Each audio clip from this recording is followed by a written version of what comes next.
નમસ્કાર દર્શક મિત્રો, બોટાદ દસ્તક ન્યૂઝમાં આપનું હાર્દિક સ્વાગત છે અને હું છું એલડી મકવાણા. આપ જોઈ રહ્યા છો બોટાદ દસ્તક ન્યૂઝ. હવે પછીના સમાચાર વિગતવાર. આઈસર ટ્રક અને બાઇક વચ્ચે અકસ્માત સર્જાયો. બોટાદના ઢાંકણિયા રોડ પર અકસ્માતમાં બાઇક ચાલક યુવકને ગંભીર ઇજાઓ થતાં સારવાર માટે અમદાવાદ ખસેડાયો.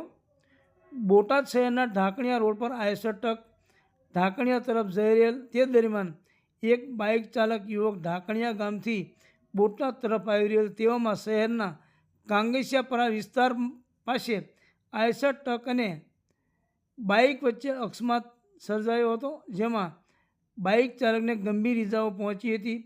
અકસ્માત થતાં સ્થાનિકો એકઠા થયા હતા.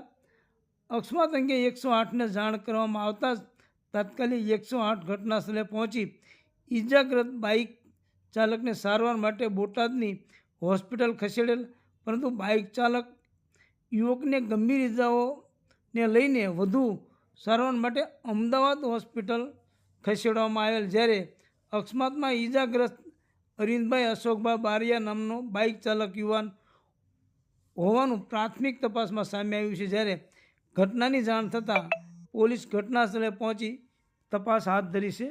સૌજન્ય દિવ્યા ભાસ્કર, બોટાદ દસ્તક ન્યૂઝ, એલડી મકવાણા, બોટાદ.